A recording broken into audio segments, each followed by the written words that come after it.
DY Patil സ്റ്റേഡിയത്തിന്റെ ഗാലറിക്ക് മുന്നിലൂടെ ഹർമൻപ്രീത് കൗർ ഭ്രാന്തമായി ഓടി. രാജ്യത്തെ കോടാനുകോടി മനുഷ്യരുടെ പതിറ്റാണ്ടുകൾ നീണ്ട കാത്തിരിപ്പുകൾ അവസാനിക്കുകയാണിവിടെ. ആവേശത്തിന്റെ പരകോടിയിലാണിപ്പോൾ ആ ഗാലറി. താനിപ്പോൾ ഏതോ മായാലോകത്താണെന്ന് കൗറിന്റെ മനസ്സ് മന്ത്രിച്ചു. VIP ലോഞ്ചിൽ രോഹിത് ശർമ്മയുണ്ട്. അയാളുടെ കണ്ണുകൾ അറിയാതെ നിറഞ്ഞു.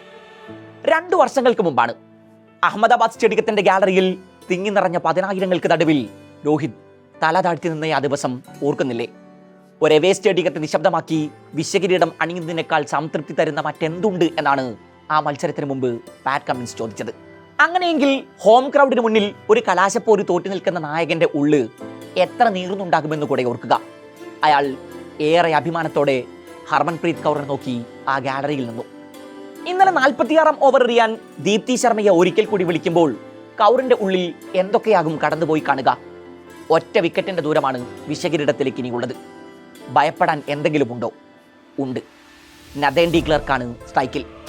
ആര് മറന്നാലും കൗർ ഒരിക്കലും അവരെ മറക്കില്ല. ഈ ടൂർണമെന്റിൽ ഇന്ത്യയെ തോൽപ്പിച്ച 3 ടീമുകളിൽ ഒന്ന് പ്രോട്ടീസാണ്. ഗ്രൂപ്പ് സ്റ്റേജിൽ അന്ന് 142-6 എന്ന നിലയിൽ തരിപ്പണമായ ദക്ഷിണാഫ്രിക്കയെ 8-ാം സ്ഥാനത്തിറങ്ങി ഒരു വിസ്മയ വിജയത്തിലേക്ക് ക്ലർക്ക് കൈപിടിച്ചു കൊണ്ടുപോകുന്നു. Yes, south Africa were dead and buried and she dragged them over the line. ഇനി ഒരു അവസരം കൂടെ ക്ലർക്കിന് നൽകാൻ ഒരുക്കമായിരുന്നില്ല കൗർ. ഒടുവിൽ എക്സ്ട്രാ കവറിലേക്ക് അവർ അടിച്ചുയർത്തിയ പന്തിനെ വായുവിൽ ഉയർന്നു പൊങ്ങി കൗർ തന്നെ കൈപ്പിടിക്കലാക്കുന്നു. ഗാലറിയിൽ ഇരുന്ന മനുഷ്യർ ഇന്ത്യൻ ക്യാപ്റ്റന്റെ കയ്യിൽ അപ്പോൾ കണ്ടത് ഒരു പന്തല്ല, വിശ്വകിരീടമാണ്. ഇന്നലെ വരെ 3 രാജ്യങ്ങൾക്ക് മാത്രം തൊടാൻ കഴിഞ്ഞ ആ മോഹക്കപ്പിൽ ഇന്ത്യയുടെ ചുംബനം കൂടെ പതിയുന്നു. കപ്പിനും ചുണ്ടിനുമിടയിൽ വെച്ച് 2 തവണ നഷ്ടപ്പെട്ട ആ കിരീടം രാജ്യത്തിന്റെ ഷെൽഫിലേക്ക് ആദ്യമായി എത്തുന്നു. 3 മത്സരങ്ങളിൽ വീണുപോയപ്പോഴേക്കും സോഷ്യൽ മീഡിയയിൽ go back to the kitchen campaign ആരംഭിച്ചവരൊക്കെ ഇത് കണ്ണിറയെ കാണുക. എന്നെ ദൈവമാണ് ഇങ്ങോട്ട് അയച്ചത്, ചിലത് ചെയ്തു പൂർത്തിയാക്കാറുണ്ട്. ഷഫാലി വർമ്മ മത്സരത്തിന് മുമ്പ് ചിരിച്ചുകൊണ്ടിങ്ങനെ പറഞ്ഞു. നവി മുംബൈയിൽ ടോസ് നഷ്ടപ്പെട്ട് ഇന്ത്യക്ക് ബാറ്റിങ്ങിന് ഇറങ്ങേണ്ടി വരുന്നു. മന്ദാനിയും ഷഫാലിയും ക്രീസിലേക്ക്. ടൂർണമെന്റ് തുടങ്ങുമ്പോൾ ഈ ടീമിൽ ഷഫാലി ഉണ്ടായിരുന്നില്ല. സെമിക്ക് മുമ്പ് പൃഥ്വിക റാവൽ പരിക്കേറ്റ് പുറത്താകുന്നു. ഒടുക്കം ആ 21-കാരിയെ തേടി രാജ്യത്തിന്റെ വെളിയെത്തി. 2 മത്സരങ്ങളാണ് ഇനി ബാക്കിയുള്ളത്. 2 ജീവൻ മരണ പോരാട്ടങ്ങൾ. കലാശപ്പോരിൽ മന്ദാനക്കൊപ്പം ഷഫാലി ക്രീസിൽ നിലയുറപ്പിക്കുന്നു. ഇന്ത്യൻ സ്കോർ 3 അക്കം തൊട്ടിട്ടും വിക്കറ്റിന്റെ കോളം മാത്രം ഒഴിഞ്ഞു കിടന്നു. ഒടുവിൽ 18-ാം ഓവറിൽ മന്ദാന വീണു. പിന്നെയും 10 ഓവർ കൂടി ക്രീസിൽ തുടർന്നു ഷഫാലി. 2 മനോഹര സിക്സറുകൾ, 7 ഫോറുകൾ. 111 സ്ട്രൈക്ക് റേറ്റിൽ ഷഫാലി ഇന്നലെ അടിച്ചെടുത്തത് 87 റൺസാണ്. തൻ്റെ കരിയർ ബെസ്റ്റ് പെർഫോമൻസ്. ലോകകപ്പ് ഫൈനലിൽ ഒരു ഇന്ത്യൻ ഓപ്പണറുടെ ഏറ്റവും മികച്ച പ്രകടനം. പിന്നെ ബാറ്റ് എടുത്തവരൊക്കെ അവരുടേതായ സംഭാവനകൾ സ്കോർ ബോർഡിൽ നൽകി മടങ്ങുന്നു. ദീപ്തി ശർമ്മയും റിച്ച ഘോഷും. അക്കൂട്ടത്തിൽ ആ 2 പേരുകൾ എടുത്തു പറയേണ്ടതാണ്. ടൂർണമെന്റിൽ ഉടനീളം അവർ പുലർത്തിയ സ്ഥിരത കലാശപ്പോരിലും ആവർത്തിക്കുന്നു. ദീപ്തി 100 സ്ട്രൈക്ക് റേറ്റിൽ അർദ്ധ സെഞ്ചുറി കുറിക്കുന്നു. റിച്ച ഫൈനലിലും തൻ്റെ ഫിയർലെസ് അപ്രോച്ച് തുടരുന്നു. 24 പന്തിൽ 34, 2 സിക്സറുകൾ, 3 ഫോറുകൾ, 140 സ്ട്രൈക്ക് റേറ്റ്. ലോറ വോൾവാട്ട്.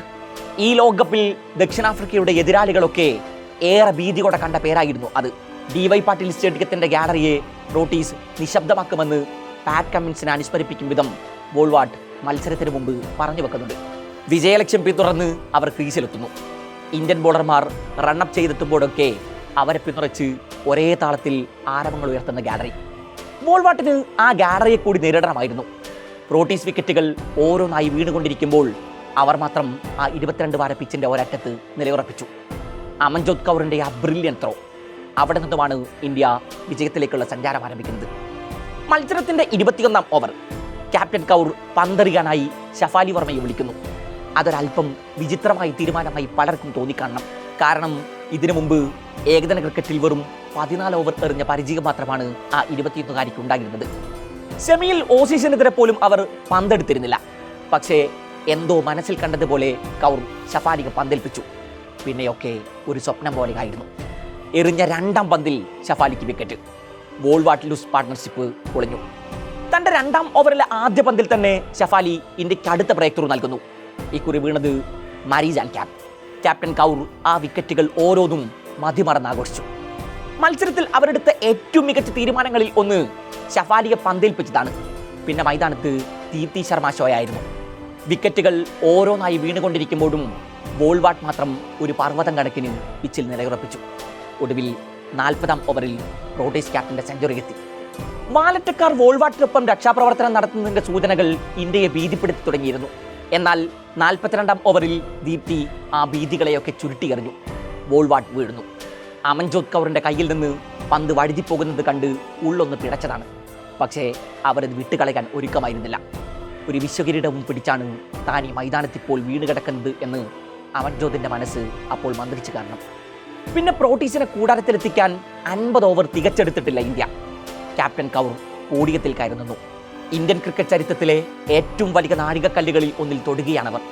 പരിഹസിച്ചവർ, എഴുതിത്തള്ളിയവർ, അടുക്കളയിലേക്ക് മടങ്ങാൻ ആക്രോശിച്ചവർ, അവർക്കൊക്കെ മുന്നിൽ നിന്ന് ആ പെണ്ണൊരുത്തി ഒരു ചരിത്രം രചിക്കുന്നു.